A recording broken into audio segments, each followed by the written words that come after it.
knocks on the door. I go, come in. He comes in. I come out of the bathroom. I grab him. Our colleagues bust in from the next door room. And I said, did you really think I was so fucking stupid that I didn't know that you were a double agent this whole time? He had been ordered to shoot me in the next meeting. I spent a lot of time thinking about Israel, but I thought maybe, is it possible that I'm over-focusing on them? You're not over-focusing. The Israelis really believe that they're alone in the world, even though they're not. They treat everybody else with disrespect. If any other country, if Chinese flags are planted outside of a lot of politicians' doors, if Russia, any one of those countries, you would say it's pretty easy to say that that is one, weird, and two, it's weird. Concerning. Josh Shapiro, the governor of Pennsylvania, served in the military, the Israeli military, not the American military.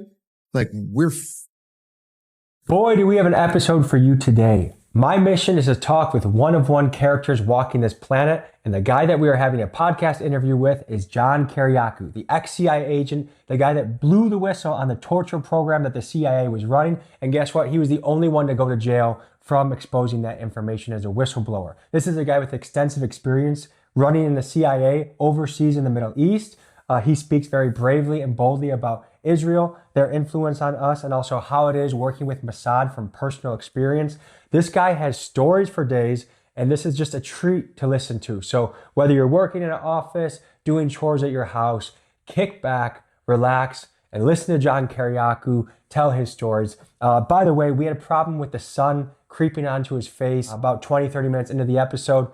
Apologize about that. Sometimes you got to contend with the room that you're in, but man, this guy is an absolute treat to listen to, and I hope you enjoy. But first, folks, a quick word from the sponsor of today's episode. Folks, if you are a small business owner, you know perfectly well the challenges and responsibilities that comes with that job. Some days you're accounting, some days you got to be a website builder, other days you got to know about inventory. It is a lot to handle. Luckily, there is Odoo. Odoo is a one-stop shop platform for optimizing your business. Let me highlight two tools on their platform that can help you immensely. First is a CRM. You can build a custom CRM on Odoo that can help keep track of your current clients and also your hottest prospects you want to chase. Another important tool Odoo has is their expense tracker. As a business owner, you need to know your overhead, and with them, I can log my flights, my travel, my Airbnbs, all in one place, which is really helpful. And a cool thing about working with Odoo is that the first application you build on their platform is free. So you really get to test it and then pick the plan that is right for your business. Use my link in the description or pinned comment to start using Odoo, because the truth is it's your responsibility as a business owner to make sure things are running smooth. Thank you to Odoo, and now back to the episode.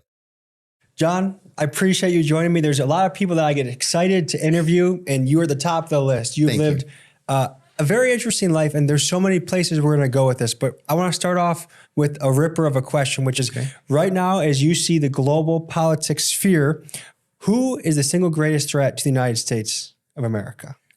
I think over the long term, it's got to be China for a bunch of different reasons. Number one, they are an economic powerhouse. There's no stopping them for a couple of reasons. One, we spend all our money on defense. Our defense budget is a little bit more than $1 trillion right now.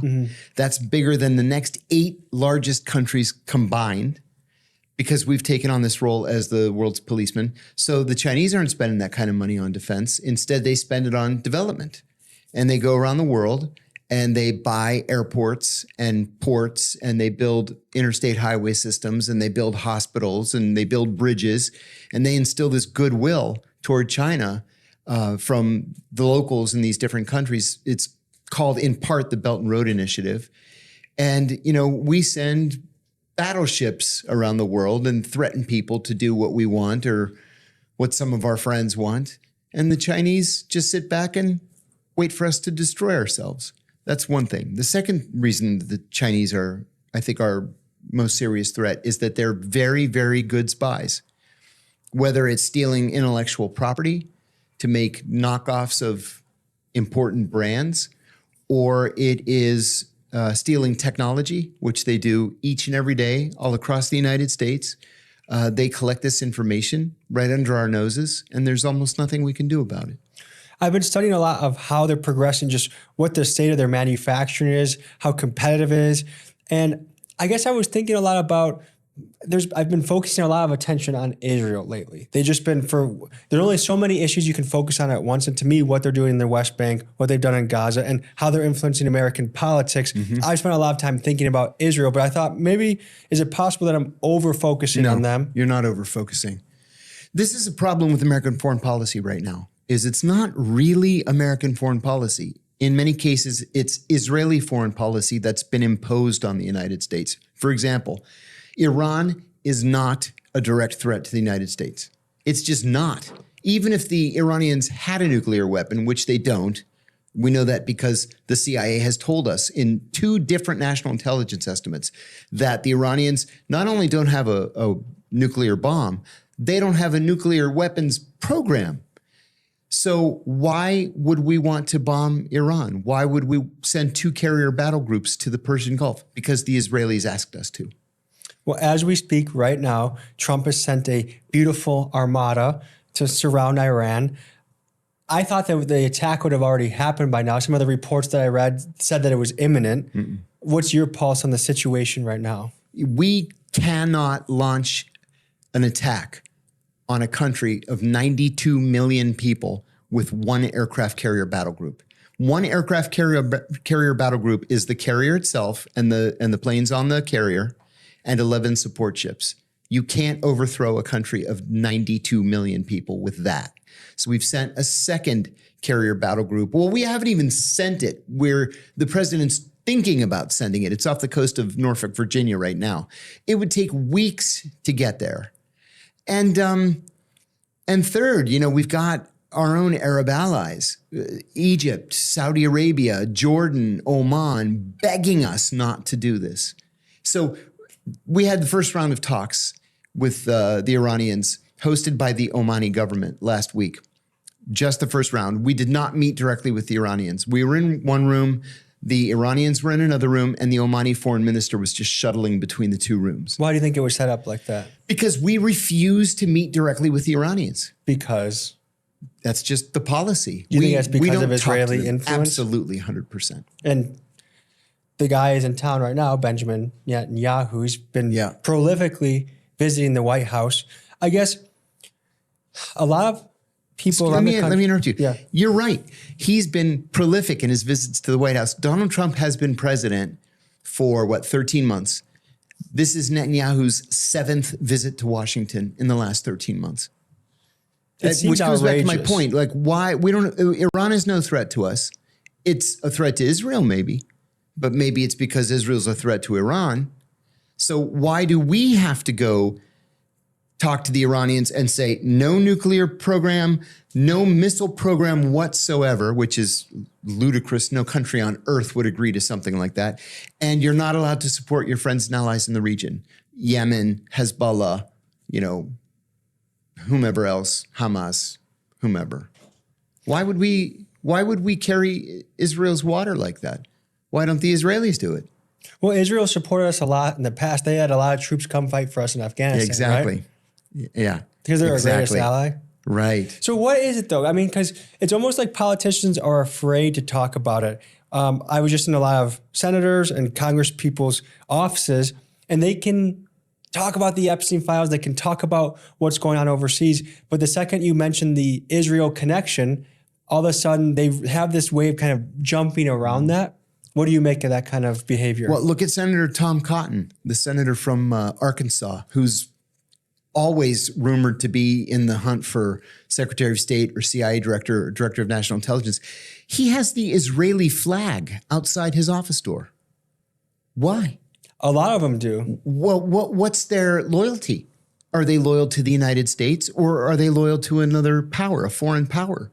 Because we talked with Eric Swalwell, who will likely be the California governor. He had an Israeli flag outside of his door. Outrageous. We just presented Debbie Wasserman with the Hedge Fund Award because she's outtraded hedge funds. So we brought a plaque to her office today. That's awesome. She had an Israeli flag outside her door. And I think it's pretty obvious that if you quantify it like this, if any other country, if Chinese flags are planted outside of a lot of politicians' doors, if Russia, any one of those countries, you would say it's pretty easy to say that that is one, weird, and two, it's weird. Concerning.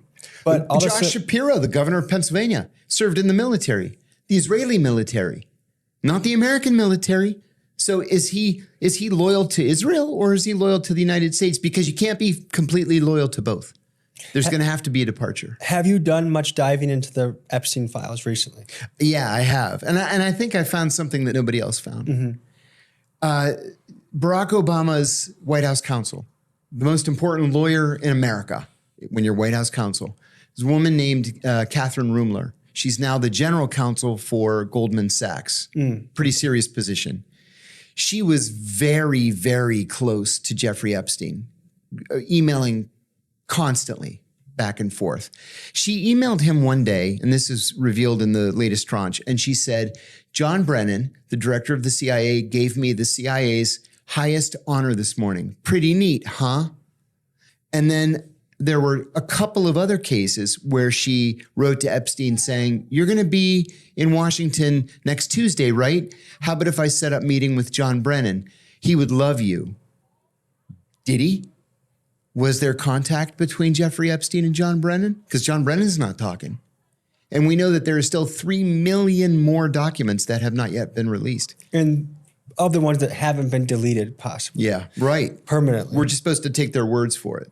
So one thing is, I think we can hyper focus on some parts of the files where there's sex trafficking going on, the billionaires are doing things with kids. But I think if we zoom out, there's arms deals, there's definitely collaborations across intelligence. And that's the theme that I think everybody should be focusing on. I've been saying for years, Jeffrey Epstein was an Israeli access agent. I'm 100% certain that I was right. Why not KGB, CIA, or a mixture? And that's what I'm getting to. With this next tranche, this second tranche of 3 million, it actually was like 2.7 million documents. It was clear that Epstein was trying to work for the CIA and may have done something with the CIA. We don't know yet. But you didn't authorize that, did you? No, I would have put a bullet in his brain if it had been up to me. But he was also working with MI5 and MI6 in the UK, possibly the Germans, and definitely the Israelis. And then he tried repeatedly to get a one-on-one meeting with Vladimir Putin. He was denied repeatedly. And finally, they offered up a meeting with Putin and 3 other people. And he said, no, he wanted just Putin himself one-on-one. And the Russians walked away from it. So it looks like he was trying to be some sort of an intelligence broker. Where to the highest bidder, he gives the scoop. That's right. But I guess, can you dive into the Israeli connections? Because when I asked Congress people this today and yesterday. Yeah, they run screaming from the room. Oh, like I didn't see that in the files, but what I did see was Trump. So they kind of would turn it into a Democrat versus Republican thing rather than. And it's not. They're both corrupt. Both parties are corrupt. Both parties should be ashamed of themselves. They all knew exactly who Jeffrey Epstein was. And I don't want to hear, I'm not a Democrat or a Republican, but I don't want to hear the Democrats crowing that Donald Trump appeared in the Epstein files 3,800 times. How many times did Bill Clinton appear in the Epstein files? Probably more than Donald Trump. This is not a partisan issue. This is an issue of the elites being corrupt and jumping into bed, no pun intended, with a convicted child molester. So I want to hear this from the perspective of an intelligence operator. As someone that has worked in the CIA, has field experience, how do you think Mossad is working with Jeffrey Epstein? And what's the process? How does this all look behind the scenes? I'm going to tell you a story as a preamble to my answer. So when I was in training, you're taught to recruit spies to steal secrets. At its most elemental, that's what espionage is. It's recruiting spies to steal secrets. One of my instructors told me that every case officer, every operations officer who's starting out fantasizes about recruiting, the prime minister of a country or a guy who becomes the prime minister. And sometimes that happens, usually not. But he said, sometimes you have to look beyond the obvious. And he said the best recruitment that he ever made was of a copy machine repairman. And I laughed when he said it. And he said, hear me out. Everybody wants to recruit the prime minister. I recruited the copy machine repairman who fixed the copier in the prime minister's office. And so we waited until it needed servicing. And when it needed servicing, he went in there, to service it, and he installed a device so that every time somebody made a copy on the machine, it would transmit a copy to CIA headquarters. He said, I essentially did recruit the prime minister because we got literally everything that the prime minister got. Well, if you're the Israeli intelligence service, the Mossad, you're not going to recruit Bill Clinton or Bill Gates or Prince Andrew or any of these other, giants of Western politics. So you do the next best thing. You recruit the guy who has access to them, and you give him plenty of money. So he has his own island. He has the widest townhouse in Manhattan. He throws the most lavish parties. And while you're at it, have him add some 14, 15, 16-year-old girls to the mix who can give massages to these broken down old men, plenty of alcohol. And then you put hidden cameras and hidden microphones in every single room, including the bathrooms, which we now know is what he did. So you don't need to recruit Bill Clinton or Bill Gates. You essentially have recruited them in that everything that you might need, you can get from Epstein. That's what Epstein did. I saw a recent drop that, we've known for months now that Ed Barak we kind of had a monthly check-in with Epstein at his Manhattan place, but then also a spy by the name of Yoni Koren. Are you familiar with this? I don't know him. He also would pay visits. And so I guess it seems like the Israeli ties are pretty firm. I mean, he also introduced Benjamin Netanyahu to Chase Bank for relations. But how do you conclude? What are the other details you say that makes it conclusively Mossad? And also, how do you think they approached him? How do you think they worked with him? How does that look from an intelligence operator perspective? Well, the circumstantial evidence is convincing. Peter Mandelson, the former British ambassador to the United States, who claimed at first that he had never met Epstein. Then he said, well, yeah, I may have met him once. I think it was at a party. And then was shown a picture of himself in his underwear with a 16-year-old girl on Epstein's island. Said, okay, all right, you got me. All right. We know that Mandelson gave Epstein classified documents from the UK's defense ministry. We learned just a few days ago that former Prince Andrew also gave Epstein classified documents from the defense ministry. We also know that the Israelis spy on the US and the UK. So why would Epstein be collecting classified defense documents? The last time an Israeli spy in the United States was caught was Jonathan Pollard, right? Jonathan Pollard ended up getting 30 years in prison, of which he did all 30 years. What was he spying on? He was spying on the Pentagon, and he was passing DOD, top secret DOD information back to the Israelis. To make it worse, the Israelis, who have no love of the United States, then traded that information to the KGB in exchange for a plane load of Russian Jews being allowed to resettle as refugees in Israel. So this is exactly what the Israelis have collected through history. Why would today be any different? So if I'm Epstein and you're a Mossad agent, how does this process work?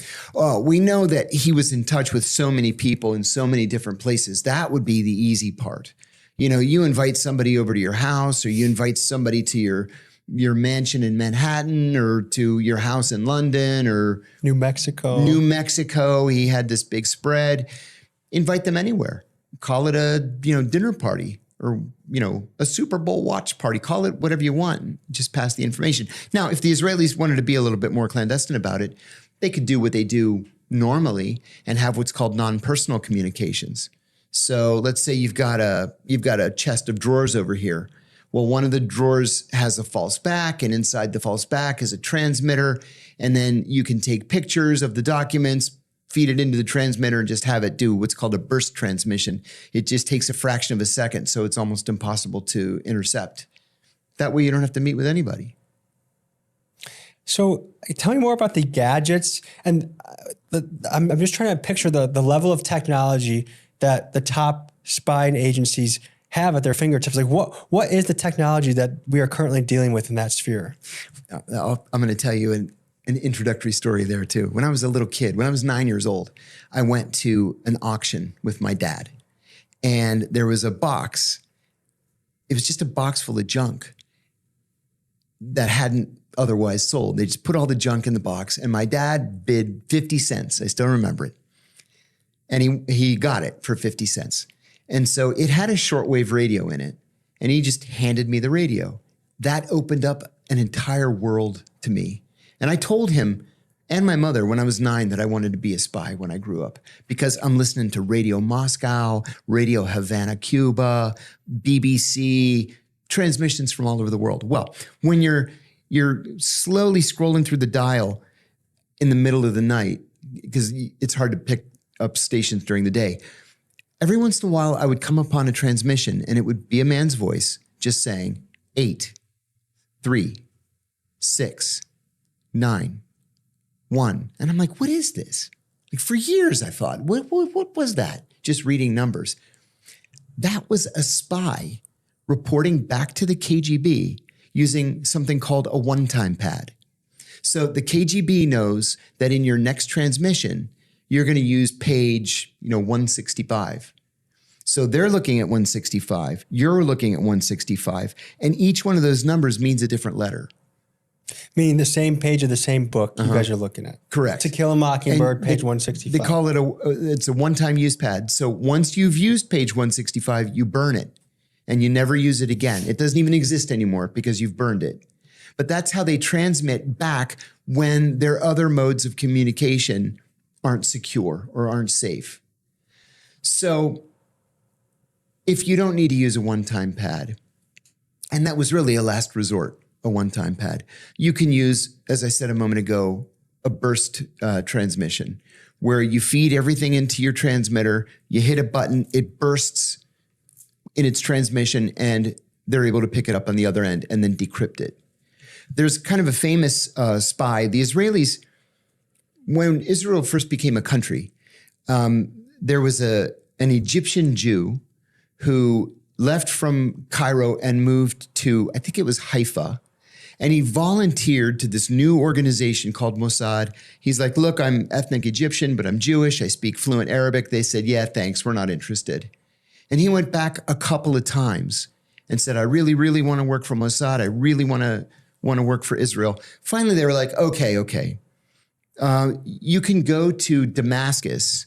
We'll give you documents and you can pretend to be Syrian. So he was able to put on a Syrian accent, which is notably different from an Egyptian accent. So this guy was skilled. He was skilled. He was a barber, but he was self-skilled, self-taught. He ended up being named the Deputy Minister of Defense of Syria. And he gave the Israelis literally everything that the Syrians had, thus allowing the Israelis to defeat the Syrians in 1956, in 1967, in 1973, and take the Golan Heights and flatten half of Damascus. There are parks and streets named after him. There's a big statue of him now in Tel Aviv. I've seen it myself. He was transmitting with a burst transmitter. And the way he got caught, they executed him. They hung him publicly in Damascus. He didn't realize that at a party, he let his Egyptian accent just slip just a little bit. And somebody that was at the party thought, I thought he was Syrian. That sounded like an Egyptian accent. And they told the Syrians, and the Syrians asked the KGB for help. And so there was a KGB electronic monitoring truck that was just driving around his neighborhood when he happened to hit the burst transmission button. And they got him. So there are other ways you can do. I mentioned it's something called non-personal communication. Let's say you've got a package of documents and you don't want to take the risk of a burst transmission. And you certainly can't take the risk of meeting somebody in person, right? Because maybe you're under surveillance or they're under surveillance. So you take your package, you put it in something called a CD, what the heck does CD? A concealment device. It could be something that looks like a rock, but really it's hollow. I once used a dead rat. A friend of mine had gutted this dead rat, and we just stuffed documents inside it, left it on the side of the road. Nobody's going to touch a dead rat. Nobody. But then what you do is you pick up the rat, you take it back to the office, you open up the rat, you pull the documents out. One friend of mine actually put a little piece of microfilm in a used condom and threw it in the side of the road. Nobody's going to touch a used condom. Nobody. But all the secrets were in there. And so what you do is you drive around for 2 or 3 hours to make sure that you're not being followed. When you're sure you're not followed, you drop it, in the pre-planned place. And then you go another 2 or 3 hours driving like this to another place where you just take a piece of chalk and put an X on the wall or on the side of a mailbox or whatever. So that when the person that you need to drop the information to sees the mark, he knows that the documents are in the other location, in the rat or in the condom or in the rock. And then he does a 2 or 3 hour route to go pick up the thing. And how do you make sure that you're not being followed? Oh, there's a lot of training. I'm going to blow my own horn. I wrote a book called The CIA Insider's Guide to Surveillance and Surveillance Detection. I was a surveillance detection instructor at the CIA. And then I do private surveillance training as well. If you're let's say you're a corporate CEO or a journalist for that matter, and you want to make sure that you're not being followed. Maybe it's carjackers or terrorists or the FBI for that matter. You want to make sure you're not being followed. So you do what's called a surveillance detection route, an SDR, in 4 phases. The first phase is called the red phase, right? So we're on a main street here in Washington, D.C. right now. That's called a red road. So if I go outside and I start walking down the street, it is utterly impossible for me to know if I'm being followed or not. But if I'm familiar with the neighborhood, let's say I live in the neighborhood or I work in the neighborhood, it would not be alerting. It would not be unusual for me to get off this main road and start cutting through the neighborhood. That's called a black road. So I go from here, which is the kickoff point, and I want to I want to drag surveillance, let's say, if I have it, into the black area so I can spot them and make sure that I'm either clean or we call it clean or dirty. You either have surveillance or you don't have surveillance. So I don't want to be alerting. I don't want them to say, hey, he's doing a surveillance detection route. We should stay on him. He's probably a spy. So I would cut through the neighborhood, come out on the other side and pick up my dry cleaning, let's say. And they'd say, oh, that's why he was cutting through the neighborhood. He was just going to the dry cleaners. Then I do a more provocative phase where I'll do something like a technique that's called stair stepping, where you go up a block, make a right, go 1 block, make a left, go a block, make a right, go a block. So it looks like a stair step on a map. Really what you're doing is every time you cross the street, you're going like this to make sure you're not going to be hit by a car. Really, you're looking to see if anybody's following you.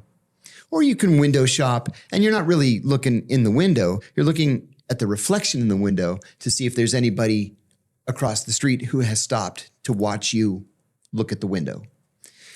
Then you stop at, let's say there's a hardware store and you buy a package of screws or picture hangers or something. So they say, oh, okay, no, he was just going to the hardware store. And then you do the most provocative phase, where in this final phase, and you only do this if you're pretty sure you're clean, you don't have any surveillance. You'll go up half a block, turn around and walk right back to the place where you started. And then you'll walk up to somebody's porch and then come back down and, where none of this stuff makes any sense. That's just the final phase to make sure you're 100% sure that you're not being followed. And then from there, you go the next block or 2 blocks to your meeting spot or to your pickup spot. I'm curious about this then. Are there parts of your career where you knew you were getting followed and you had to deal with that regularly? Mm-hmm. Tell me about that. Yeah, if you're being followed, and it can happen in any country at all, if you're being followed and you notice you're being followed, after that second stop, you just turn around and go home. And I'll give you an example. I served for 2 years in Bahrain. Bahrain is a very, very friendly, close ally of the United States. It's the location of the headquarters of the U.S. Navy's 5th Fleet, right? But you never know who's going to be watching. Maybe it's the Russians that are following me, or the Iranians for that matter, or some terrorist group. You don't know. It doesn't have to be the government. But in any event, we're taught in training that if you are being followed, you just end things at that second stop and you turn around, you go home, which is what I did. A couple of weeks after I arrived in Bahrain, the political officer cycled out and a new political officer came in, and she was terrible. So she had come to Bahrain from Romania, and she had no experience in the Middle East. And so they didn't know if she was a legit State Department officer or not. And she was a legit State Department officer. But they put surveillance on her one night after work just to see what she was going to do. She immediately spotted the surveillance. So she came in the next morning and she said, "Have you been under surveillance since you were here?" I said, once. They were just probably curious to see what I was going to do. And I went to the store and then I went home. But I've never been under surveillance since then. I said, "How about you?" She said, "I was under surveillance last night." I said, "Yeah, what'd you do?" She said, "I took them on a 100-mile-an-hour chase from one end of this country to the other." The whole country's like, 30 miles by 9 miles. It's a little teeny island.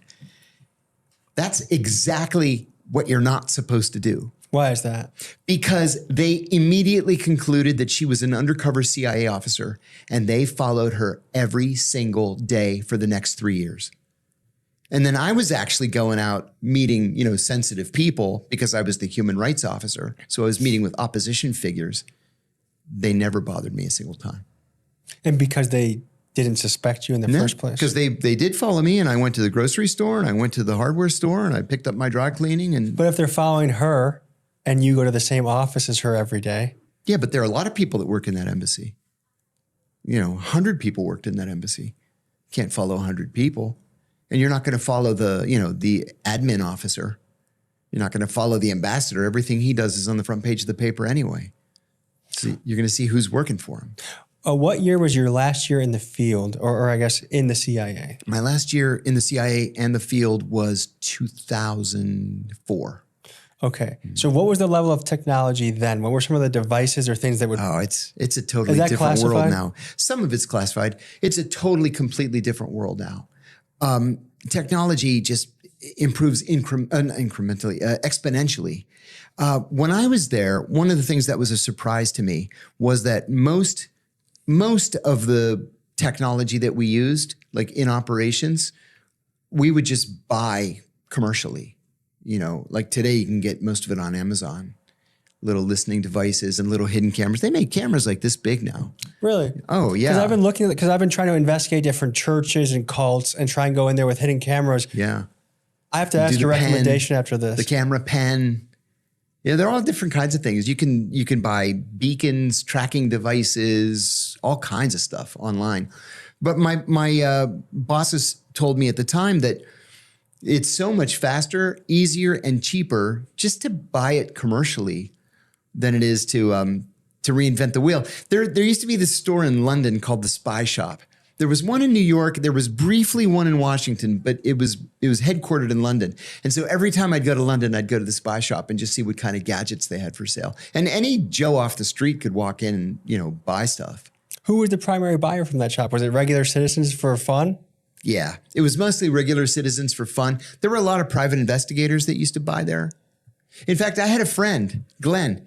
Glenn worked at a hedge fund in New York. He was always fascinated with spycraft all of his life. And he actually left Wall Street to open up his own spy shop where he just sold gear. Where he made his money was on home security systems and hidden cameras and stuff like that. He ended up making a handsome living for himself. Do you have any idea what is currently available right now out in the field from a technological standpoint? I don't. I've been out for quite some time now. I will say technology has moved so quickly, I don't have any idea how undercover CIA operatives cross borders or pass through airports. With facial recognition software the way it is and AI, I can't even imagine how they do it successfully. I've been seeing some reports of sonic weapons being used. They said this in Venezuela, that a guy can be posted up on the street, angle it towards your hotel room, and they can completely make you ill or even almost pass out. And they think that's what the Havana syndrome is. You know, for a long time, I'll admit to you that I thought these reports of Havana syndrome were manifestations of mental illness, right? Listen, not a single day goes by, literally, that people don't email me that the CIA is beaming waves at their heads and communicating with them through fillings in their teeth and put a chip in their brains. You have a lot of schizophrenics emailing you? There are a lot of mentally ill people out there. In fact, I did a contract with the American Psychological Association about 10 years ago, and we were going to lunch one day. It was 13 of us. I was the only one who's not a psychologist. So we were going to lunch, and I said, hey guys, I have a question for you. I said, not a single day goes by that I don't get these emails from people, and I told them what I just told you. And they all started laughing. And I said, why is that so funny? And they said, this is the most basic entry-level mental illness, that it's well documented that when people feel overwhelmed, sometimes their brains kind of reset to the easiest explanation of why they're having difficulty in life. And the easiest explanation is that there's some secret organization that's targeting them. And the CIA is everybody's secret, boogeyman. So they said, just hit the delete button. So for a long time, I just believed it was, people have mental illness. It's not uncommon in our culture. Until a friend of mine came down with Havana syndrome. And he was describing to me exactly what a lot of these people were describing. And what are the symptoms for people not familiar? Oh, it's everything from nausea and ringing in the ears to vertigo. And in his case, he actually had an MRI which showed a traumatic brain injury. And this is off of just potentially one beam of this weapon. He said he remembers where he was standing when he first felt it. He was outside in front of the Russian Foreign Ministry. He had just come out after a meeting, and he just felt like something just hit him. And he wanted to throw up. He wanted to pass out. He kind of stumbled away, got in a taxi, was able to go back to his house. But his MRI showed a traumatic brain injury. I happened to be in Havana when this thing first started. And the Cubans, to their credit, they said, whatever it is, it's not us. And we welcome the FBI and the CIA if they want to come here and investigate. Welcome to come. I think it's probably the Russians or the Chinese, but we shouldn't consider this to be mutually exclusive. We used one of these weapons in Venezuela when we snatched President Maduro. We know that the Russians have these. We know that the Israelis have them. The Chinese have them. There are a lot of countries that have them. Now, it's a violation of international law to use them on the battlefield, right? But we used it anyway. And that's why we didn't have a single casualty from the night that we snatched Maduro, even though we killed 80 people. We killed 45 Venezuelan soldiers and 35 Cuban soldiers. Not a single U.S. casualty. And it's because we zapped them with this sound weapon, whatever it was, and just incapacitated them. It's kind of terrifying. It is. And to think that's just the tip of the iceberg of what is out there in the world of spycraft. Well, there was DARPA, the Defense Advanced Research Planning Agency, whatever it's called. They're the ones that are doing like the 20 years ahead of time tech experimenting.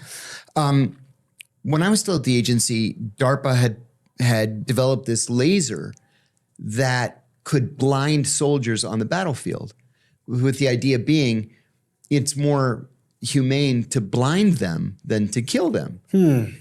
It's a violation of the laws of war. You can't blind people. I mean, listen, it probably is better to blind them than to kill them, but we're going to have to renegotiate some of these international treaties because you can't do stuff like that. Is there someone within the agency that their sole job, and probably a whole team, is to innovate tech? Oh, yeah. Like in all the spy movies, like you go into this cool room and some like mad scientist is cooking up this thing that you attach to your trench coat and this kind of weapon. Yeah. Did you get to visit some of those rooms? It's the Directorate of Science and Technology. So it's an entire directorate. It's one of the 4 directorates at the CIA. And a guy that I sat next to for years and is an old friend of mine is now the Chief Technological Officer, the CTO at the CIA. You know, Senior Intelligence Service Level 4. He's really made it. But no, there's no room like in the James Bond movies where, you know, you just knock on Q's door and she lets you in and fits you with the latest, you know, miracle pen that shoots bullets and lasers and all kinds of stuff. No, what they'll do is if you need some of this tech in the field, you send a cable saying, this is the operation I'm doing. This is what I need. Can somebody fly out here and help me? And they'll fly out with a sealed diplomatic pouch with the gadgets in it. And then they'll demonstrate them and you pick whatever is most appropriate for what you want to accomplish. And did you go through an experience like that where you got to pick through gadgets? I was chief of counterterrorism operations in Pakistan after 9/11. And we were going after senior Al-Qaeda leaders. We knew that we could get them if they would just make one mistake, one electronic mistake. And so these 2 tech officers flew out with a bunch of gadgets. Nothing was exactly what I needed, and so they just created something from scratch. It took them about a week. Are you able to explain what this is? It was something called they called the magic box. And it allowed us to zero in on a cell phone signal. The problem was that the target would turn on his cell phone just long enough to listen to his voicemails, and then he would take the battery out in the days when you could take the battery out of your phone. And so it ended up not being helpful to us. And how often would you say just human skills of being in the right place at the right time, being observant, following up on leads, was that most of the job and the tech was just a small little piece of the end of it? That's 90% plus of the job. Yeah. I think when people picture a CIA agent, they're picturing a Jason Bourne kind of character, karate chopping people in the neck. Is it a lot of boring field work? Oh my God, yes. I was just talking about this yesterday. There's a lot of hurry up and wait, like in the military. Surveillance, for example, there's nothing more boring than surveillance, where you might be sitting at a window looking at the apartment across the street for days. And I mean, like, you know, maybe somebody will relieve you after 6 hours, but you're just kind of just sitting there just looking at this apartment across the street. So do a lot of agents have back issues from all the sitting and just... A lot of CIA officers have mental illness from some of the things that they have to go through. Like, what would give them mental illness? It's the pressure in a job like this is overwhelming at times. And it's not unusual for someone to crack overseas. Because this is your whole life. It's not like you have a family out there. Oh no, we're all divorced like multiple times. Yeah. I was only divorced twice, and that was like the record least number of divorces. It's the highest divorce rate anywhere in government. And it's not unusual for guys to be married 4 or 5 times. But I'll give you 2 quick examples. We were strapping on our weapons and body armor to go after this Al-Qaeda leader. And there was a guy in my branch, Mark. I liked Mark. He was a little bit tightly wound, but he was a nice enough guy. So I said, Mark, let's go, strap up. And he said, I can't go on the operation. I was like, what do you mean you can't go? He's like, I beat my wife. And I'm like, oh, okay. We have this rule at the agency that if you've been convicted of domestic violence, you can't carry a gun.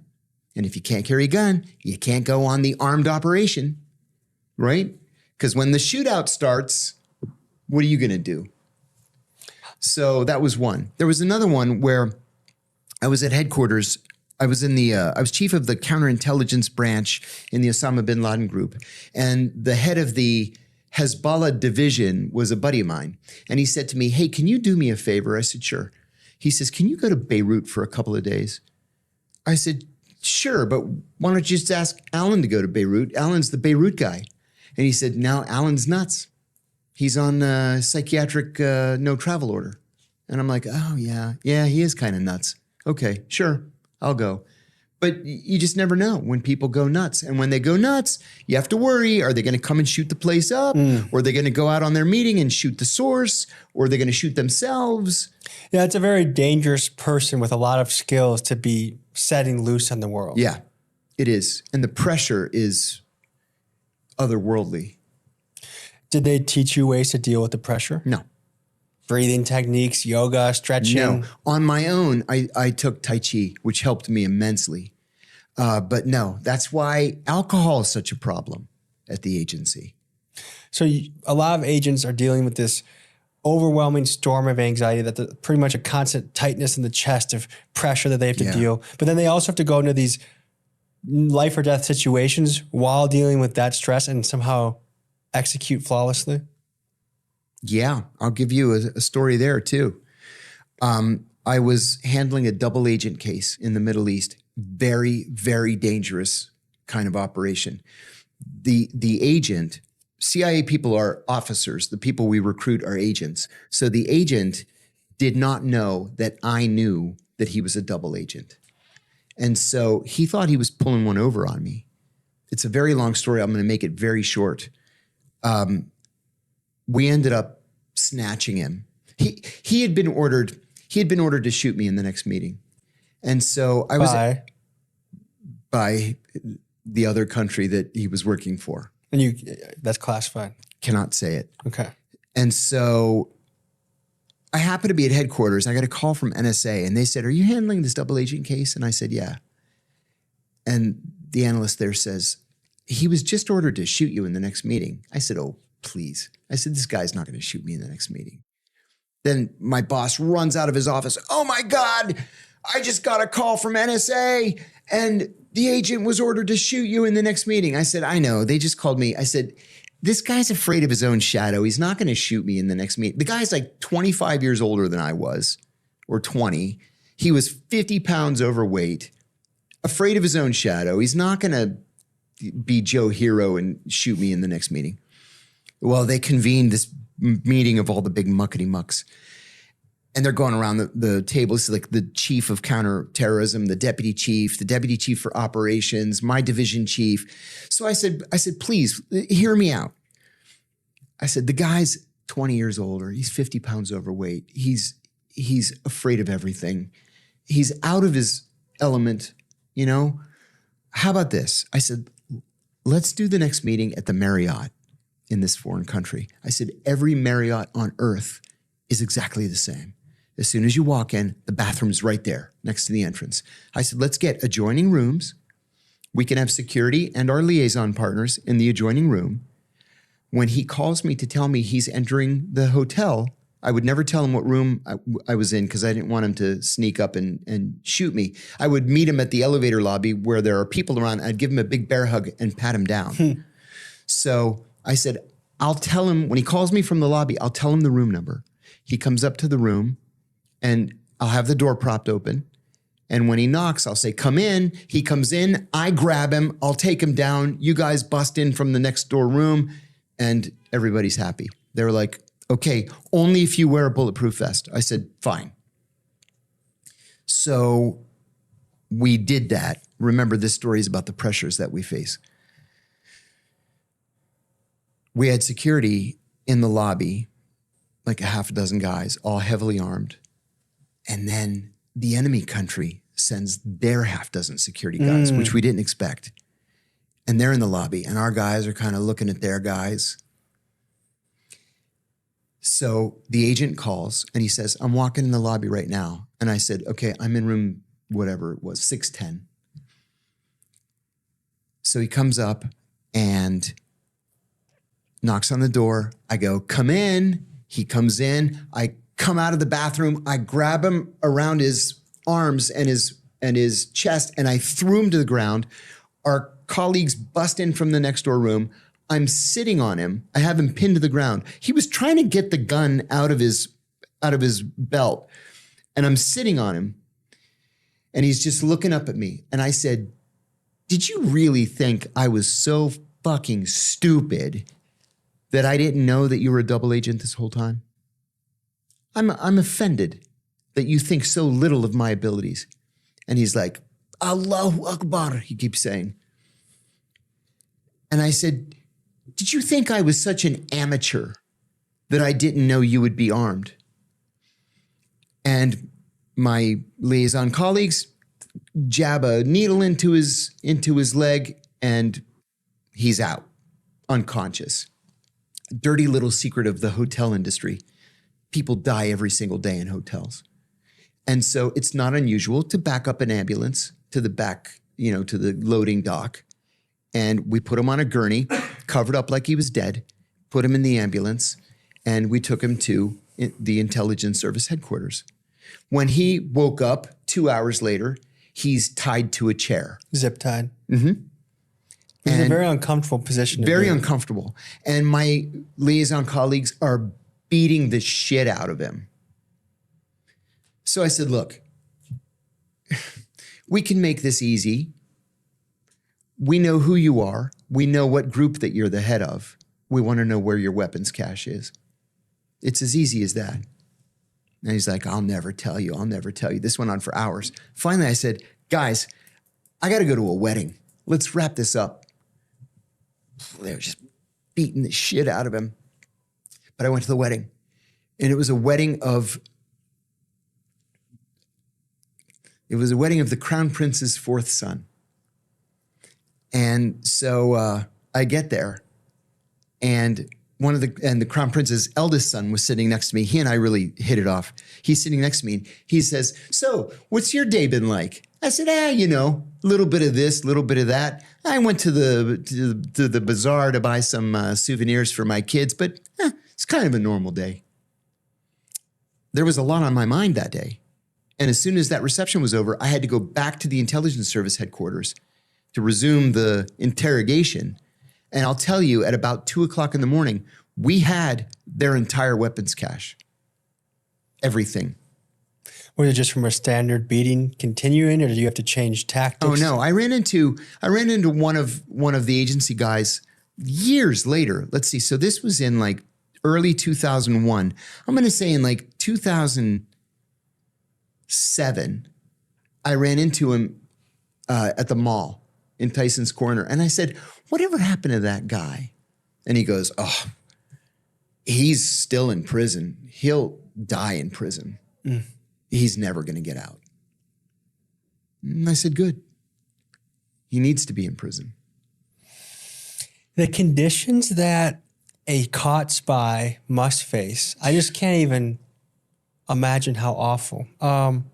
I want to ask you about your experience, because you were kind of in the right place at the right time for the global war on terror. Mm-hmm. And Americans got the narrative that we were liberating people and fighting terrorism. Yeah. How has that shifted your global perspective, or how the American media tells us things? I guess, do you feel like you were truly fighting terrorism? For a while, sure. 9/11 impacted me like it impacted everybody. I was in the building that day. The Pentagon. The CIA's headquarters. We had to evacuate. We were ordered to evacuate twice before anybody left. I was able to drive halfway home, and then I had to abandon my car on the side of the road because it was just dust. No, it was just chaos. It was like that movie World War Z, where it's just chaos and everybody has to just get out of their cars and run for their lives. I got up to the Teddy Roosevelt Bridge. I lived right near the bridge. So I was 7 miles from CIA headquarters. I got about 3.5 miles and then just abandoned my car and had to walk the rest of the way. When I got to the Teddy Roosevelt Bridge, I saw the Deputy National Security Advisor, and he had no shoes. And I thought, oh my God, he's the Deputy National Security Advisor. He's the guy that's supposed to be protecting us today. And he was so frightened that he ran from the White House with no shoes. Like, we're fucked. So I met up with my girlfriend. She later became my wife. She was also a CIA officer. At my apartment, we went to the roof. We watched the Pentagon burn for a while. And then I said, finally, this is ridiculous. We have to go back to work. So we walked back to my car. I drove across the grassy median, drove back to headquarters, and then I didn't leave for 4 days. I just slept under the desk. So I volunteered over and over and over again to go to Afghanistan. Finally, they sent me to Pakistan as the chief of counterterrorism operations. And I was a true believer. Listen, we caught this one Saudi guy. Well, let me back up. Very quickly, we filled the Rawalpindi jail. Every Al-Qaeda operative that we caught, we would put in the Rawalpindi jail. Rawalpindi is a huge city that's grown so big that it's kind of connected itself to Islamabad, the capital of Pakistan. And Rawalpindi is where the Pakistani Defense Ministry is based, right? The army is based there. Gigantic city. So the Pacs came to me and said, look, the jail's full. You got to do something with all these prisoners. We can't hold any more. So I called headquarters and I said, the Pacs said that the jail's full and they want these guys out. What do you want me to do with them? And they said, put them on a C-12 cargo plane and send them to Guantanamo. And I said, Guantanamo, Cuba? And they said, yeah. I said, why would we send prisoners to Cuba? And they said, we've come up with this idea. We're going to put them in Cuba for 2 or 3 weeks until we figure out which federal district court to try them in. And then we'll just send them to Boston, Washington, New York, and put them on trial there. I said, oh, that's a great idea. So we put these guys, this first load of prisoners, on a C-12. We ran out of handcuffs, so we had to use flexi cuffs, right? Well, the co-pilot of the plane would land in Oman for refueling, and then it would land somewhere in like Ghana or something for refueling again, and then go the rest of the way to Cuba. So the co-pilot had to pee. He goes back in the hold where we have all the prisoners, and one Saudi Al-Qaeda fighter had broken his flexi cuffs, and he was on his hands and knees, and he was chewing on the hydraulic cable to crash the plane into the ocean. That's how serious these guys were. You almost have to admire in a weird, sick way how dedicated some of these guys are. I've said this before, they hate us more than they love life itself. And you have to appreciate that to really understand what you're up against. Do you think America created these people by how we our foreign policy? Yes. I mean, if we had just been better to people overseas, I guess I don't feel like a terrorist is born in a vacuum. Would you that's agree with absolutely true. So Abu Zubaydah was the first high-value target that we captured. Highest ranking terrorist captured in American history, CIA history. Up to 9/11 mastermind. Up to that point. We thought he was the 9/11 mastermind. He was not. Khalid Sheikh Mohammed was. But he and I were talking about this one time, and he said, because I said to him, he was crying, and I said, you're not the victim here. There were 50,000 people in those towers. What did you think we were going to do? Did you think we wouldn't try to hunt you down to capture you or to capture bin Laden or kill him? And he said, I never wanted to attack the United States. I wanted to attack Israel. And he said, I never had anything against the United States until I saw a video of an Israeli soldier with his boot on the neck of a Palestinian grandmother. How are you going to argue with that? These are the type of images that I've actually been cataloging on my phone, on my Instagram feed. When I see an example of Israeli brutality in the West Bank or Gaza or a lot of places nowadays, I save it into my Israeli atrocity reel. And I guess it makes me wonder, what is your take on Hamas? Are they freedom fighters? Are they terrorists? Or is there a yin and yang to what they do? That's actually a tough question. For many, many years from the founding of Hamas, I believed Hamas to be freedom fighters, not a terrorist group. I took exception with October 7th. Mm-hmm. They killed a lot of civilians on October 7th. If you're going to attack an Israeli, arms depot or a base or a police station, I fully understand. Killing it's a terrible thing, but I understand the liberation aspect. It's people in the field, warrior against warrior, not right. innocent. That's right. But a pop music concert, and you just kind of slaughter everybody. I just couldn't abide that. The Israelis, however, a viable policy cannot be to kill everybody. And that's what the Israeli policy is. And the Israelis, just in the last couple of weeks, have finally admitted that the numbers of Palestinian dead, as reported by the Palestinian Ministry of Health, which is run by Hamas, that those numbers are correct. The Israelis finally admitted that the numbers are correct. So after saying for months that was for Hamas a year and a numbers, half, anti-Semitic. Yeah, anti-Semitic, lies, propaganda. Oh no, the numbers are correct. So officially, we're talking about something like 68 or 69,000 dead. Unofficially, it's probably closer to 200,000 dead because we don't have any idea how many bodies are still buried in the rubble. How many bodies got vaporized? How many bodies were vaporized? breaking. That's exactly right. How many people were disappeared? How many people are rotting away, getting tortured in some prison right now that on the charge of throwing a rock? That's right. What got me interested in it, there was an Palestinian American dad whose boy got beaten to death, a Florida resident, in the West Bank by a mob of Israeli settlers. And then his nephew. I know what you're talking about. His nephew got taken to Israeli prison on the charge of throwing a rock, where he started out 110 pounds, 15 years old, spent his 16th birthday in Israeli prison, military prison, and lost 27 pounds, had scabies.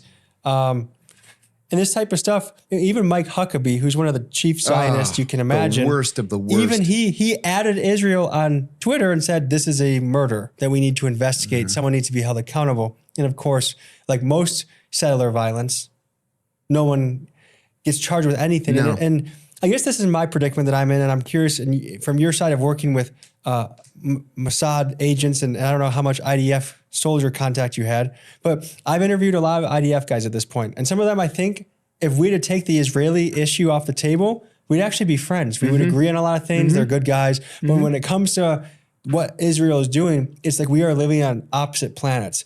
Everything I say that I feel like it's on my phone. I see it. I see what's happening. They make you question your own reality and act like even just saying your reality of what you see is somehow hateful. But they've overplayed their hand since October 7th. You can only call so many people anti-Semitic, right? And you can only call so many people who are not anti-Semitic before the term loses all meaning.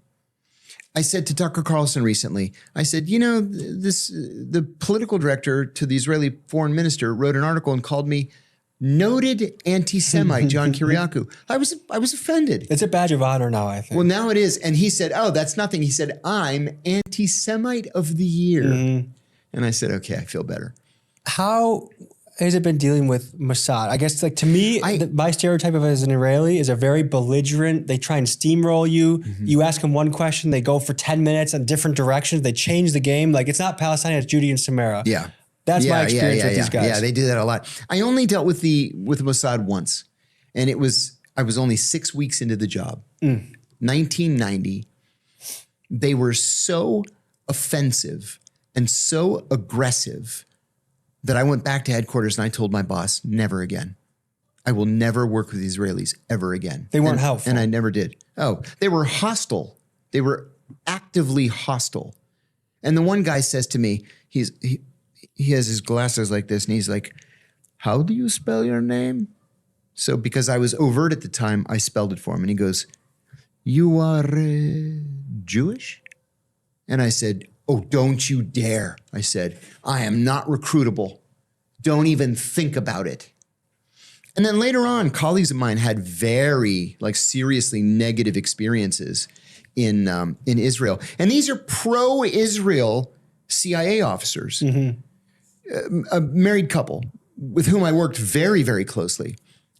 They got assigned to the consulate in Jerusalem when it was a consulate and the embassy was in Tel Aviv.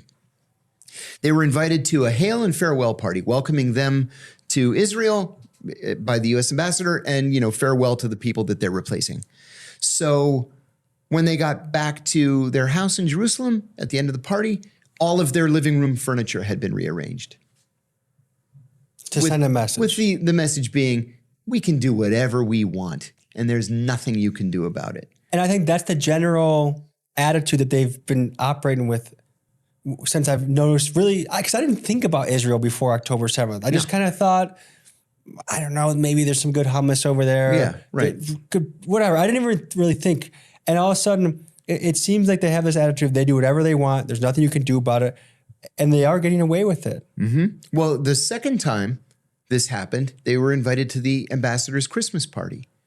And they went to the Christmas party and they came back and people had taken shits in all of their toilets, right? We all have big houses overseas because you have to entertain. It's part of the job.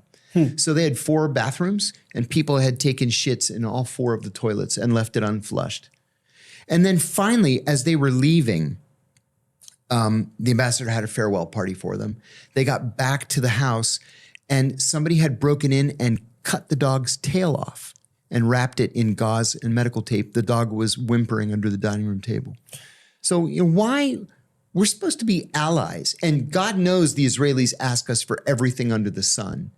And then that's how you treat our people? There was another guy I worked with who was very excited to go to Israel. I never went to Israel while I was at the CIA. I actively avoided it. And because I was an Arabist and an Arab specialist and I spoke Arabic, I went to all the other countries. I didn't go to Israel. I never went to Israel until 2022 for the first time. So this friend of mine that was one of our colleagues went to Israel for an exchange. He went to Mossad and he said, this is what we're doing on XYZ issue. And then Mossad said, oh, this is what we're doing on XYZ issue. And it's a normal intelligence exchange. It was Christmas. And so he had spent like $1,000 on Christmas presents. And when he went back to his hotel room, all of them had been stolen. And the suitcase that he had them in was just empty. So based off your experience with these guys, what can you say about their culture?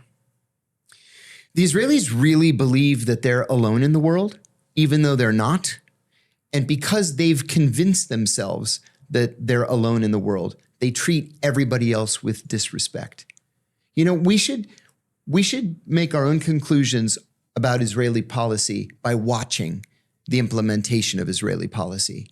If the Israelis say, we want peace, we love peace, it's all about peace, and then they murder 200,000 people, mostly women and children and elderly, and almost all of whom are civilians, we should believe what we see, not what we're told. So how is it that they've crafted this narrative that politicians seem to be believing that they are our greatest ally, they always have our back? Oh, that's simple.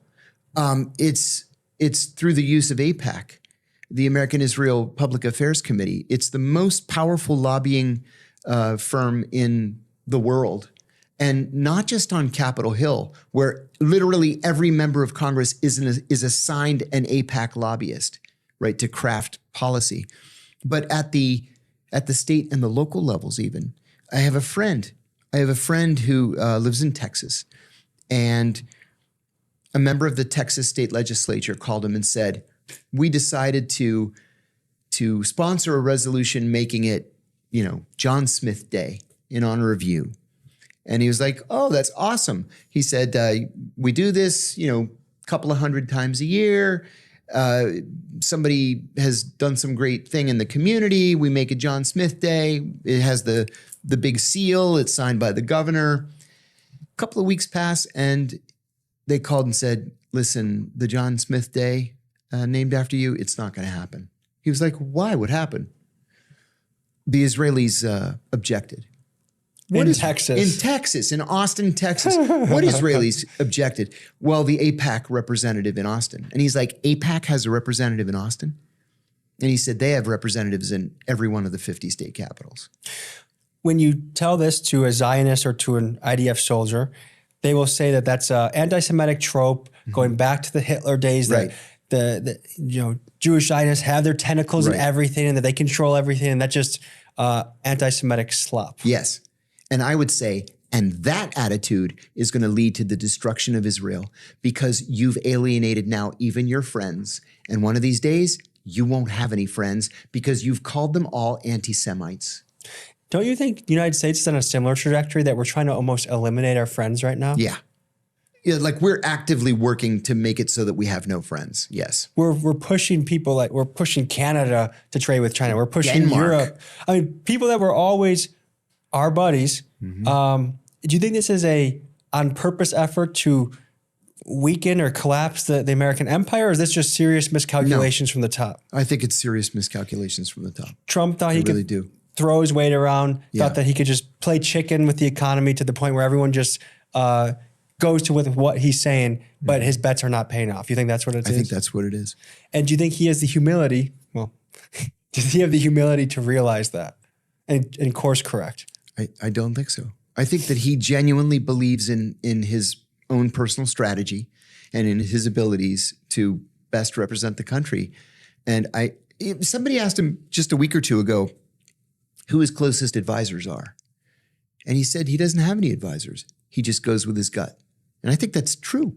I think he was telling the truth. So when you calculate how things are reshifting right now, a lot of people are saying this is the dying breaths of the American empire. Do you think that's accurate? I do.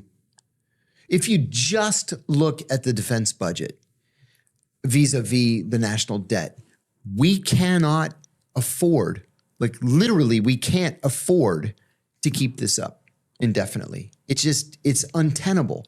We're getting to the point where we're approaching the point where 50% of our GDP is going to servicing the debt. That's it. And in 5 or 10 years, it'll be 100%. Yeah.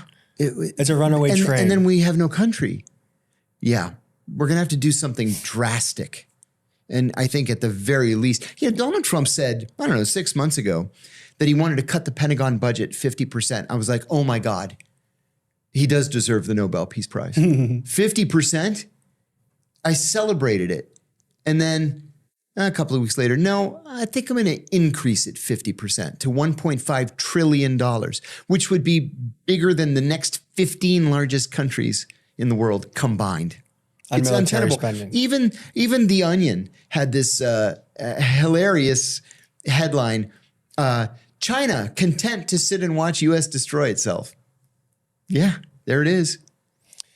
I guess what gives me a little bit of hope is that the pendulum does swing back and forth quickly. It is possible that there's a blue wave in 2026. No, they're all the same. That is the thing. It's the two sides of the same coin. So but you don't think anyone is going to step in to save the day? No, I do not. What if we all vote independent? Okay, then we can have that conversation. Yes. Okay, but if we follow, Vance or Newsom, it's obviously the two sides of the same coin. Absolutely, yes. It's depressing. It's depressing. Yeah. Yes. And, people say, well, who did you vote for? I voted for the Libertarians. I proudly traveled to 12 states with Gary Johnson, and I introduced him at all of his campaign stops in 12 Western states. I love the guy. I love what he stood for. And Ronald Reagan was right. I know I'm going to take shit for saying this, but I'm going to say it again. Ronald Reagan was right when he said that government is the problem. It's not the solution to the problem. So are you kind of in the Ron Paul camp as well? I am. Okay. That's been one of my favorite politicians of our era. I voted independent my entire life, except for this last election. I voted for Trump because I thought, you know what? He's coming in a second time. The system was a little bit against him with all the courts. They tried to crush him. And Biden was an utter disaster as president. And Kamala, is she was puppet. even worse. Yeah. So I thought, you know what? If there's actually a chance that someone might shake things up, it's going to be Trump. So ashamedly, I switched my libertarian vote, my independent vote, and went to Trump. And he doubled down. He made it, he became the establishment and some to a level that I didn't anticipate. And so to me, the only vote for the foreseeable future that is even a worthy vote is an independent. I said to Tucker Carlson the other day, I said, please, I'm begging you, you have to run for president. And he's like, oh my God, bite your tongue and don't ever say those words again. You don't think he'll do it? I don't. Okay, so although I think he'd win if he did. He has a lot in his favor. Plus, without the constraints of Fox News, he's the most visible truth teller out there. He really is. Do you think Dave Smith is VP? Why not? Mm-hmm. I have respect for him. So are you optimistic for the future of this country? No, not with the system that we have in place. No. Time was, in my lifetime, when the Democrats really were a progressive party. And now, it's all about the surveillance state It's all about the Pentagon budget. It's there's just no difference between Democrats. I mean, there are little minor differences around the edges. Micro-culture war differences. Yes, exactly. That's the best way to say it. Micro-culture war differences. To give the illusion of opposition, exactly. But really they come hand in hand and skip down the street of everything that is against what the average American wants. That's right. That's right. Yes.